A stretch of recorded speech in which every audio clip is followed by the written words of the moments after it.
عیسیٰ علیہ السلام کو گزرے ہوئے 570 سال ہو چکے تھے، اور جزیرۃ العرب کے نارتھ میں اس وقت کی دو سپر پاورز رومن ایمپائر اور پرشین ایمپائر وہاں پر آباد تھی،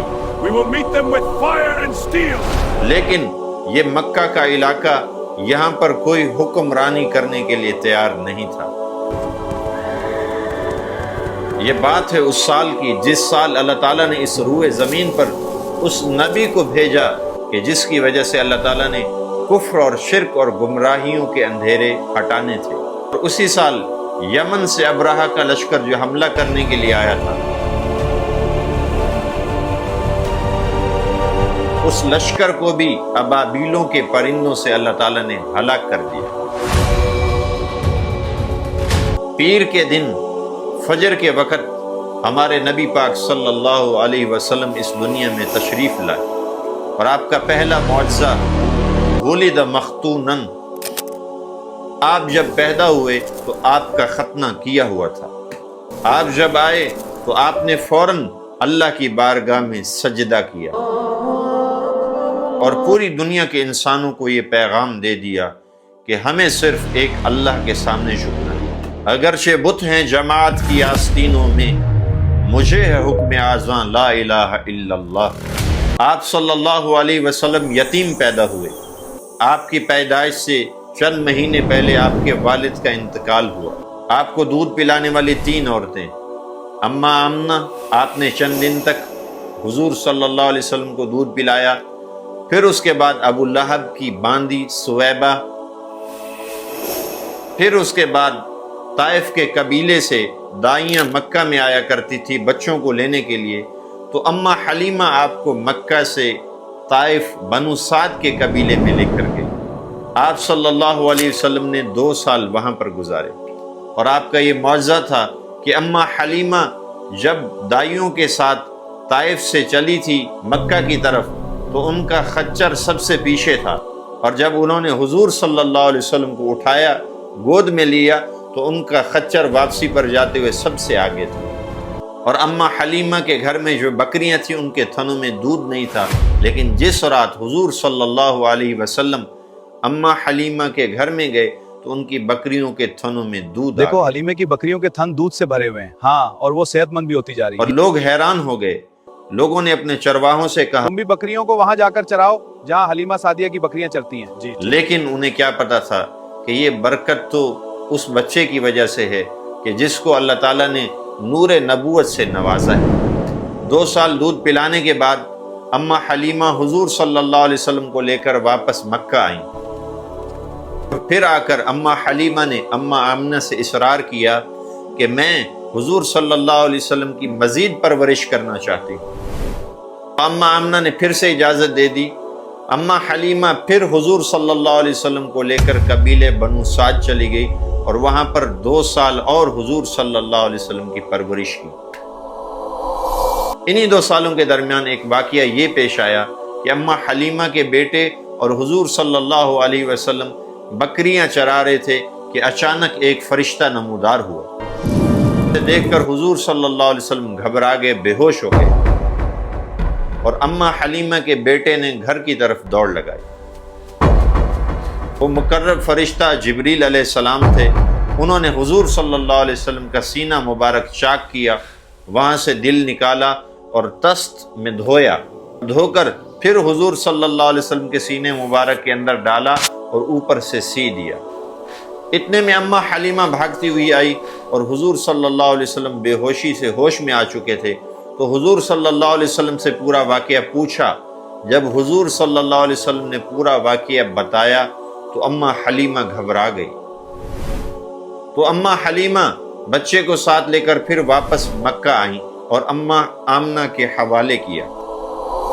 پھر جب آپ کی عمر 6 سال کی ہوئی تو اماں آمنہ اپنے مائکے جا رہی تھی، جس میں ان کے ساتھ حضور صلی اللہ علیہ وسلم اور ان کے سسر عبد المطلب اور ان کی خادمہ ام ایمن بھی ساتھ تھی۔ کچھ دن رہنے کے بعد جب واپسی مکہ آ رہے تھے تو مکہ اور مدینہ کے درمیان میں ایک علاقہ ہے ابواہ، وہاں پر اچانک طبیعت خراب ہوئی اور اس جہان فانی سے کوچ فرما گئیں، اور آج بھی اماں آمنہ کی قبر وہاں ابوا مقام میں ہے۔ پھر حضور صلی اللہ علیہ وسلم کی پرورش کا ذمہ ان کے دادا نے لیا۔ پھر دادا کی وفات کے بعد آپ کی پرورش کا ذمہ آپ کے چچا ابو طالب نے لیا،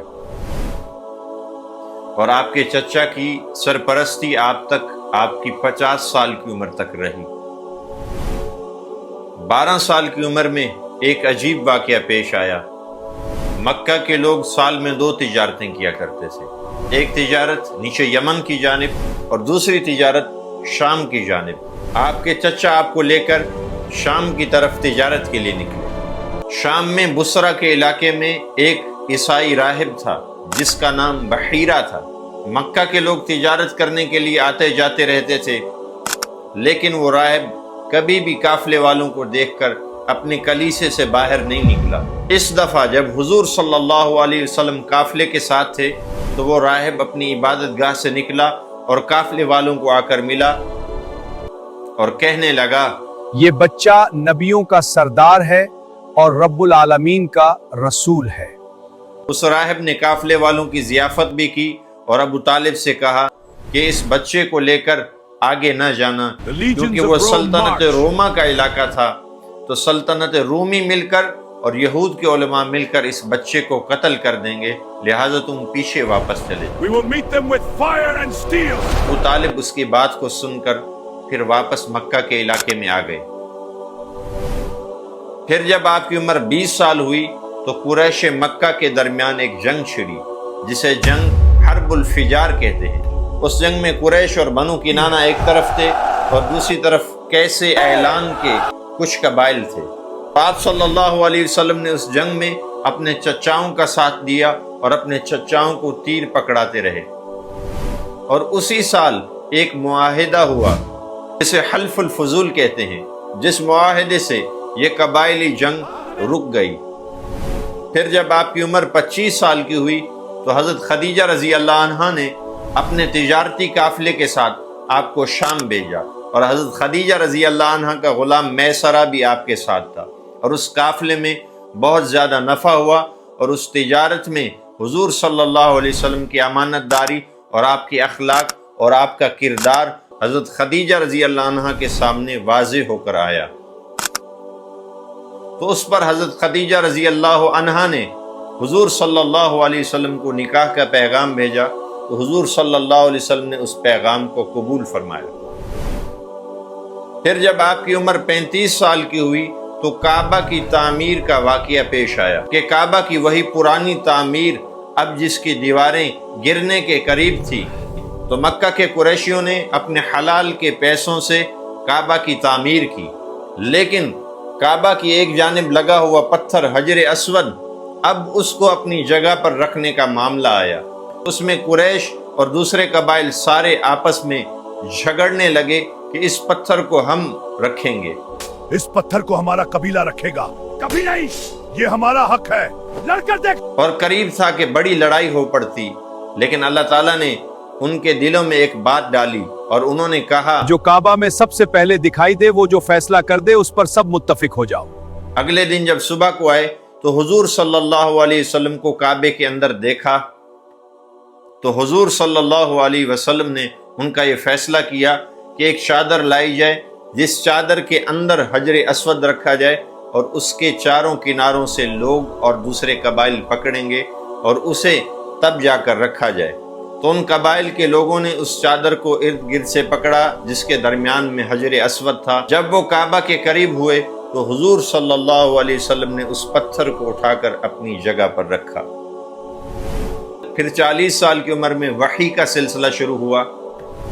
مردوں میں سب سے پہلے حضرت ابوبکر صدیق رضی اللہ عنہ ایمان لائے، عورتوں میں حضرت خدیجہ رضی اللہ عنہا ایمان لائی، اور حضرت علی رضی اللہ عنہ بچوں میں سب سے پہلے اسلام لائے، اور غلاموں میں سب سے پہلے حضرت زید بن حارثہ رضی اللہ عنہ ایمان لائے۔ اور جو کلمہ پڑھ کر اسلام کے دائرہ میں آتا تو اسے سخت سے سخت تکلیفیں دی جاتی۔ اسے سزا دو، نہیں میں بے گناہ۔ حضور صلی اللہ علیہ وسلم نے 3 سال تک چھپ کر دعوت دی، جسے دعوت سریہ کہتے ہیں، اور پھر اس کے بعد اللہ تعالیٰ نے حکم دیا کہ میرے بول کو لوگوں کے سامنے بولیں۔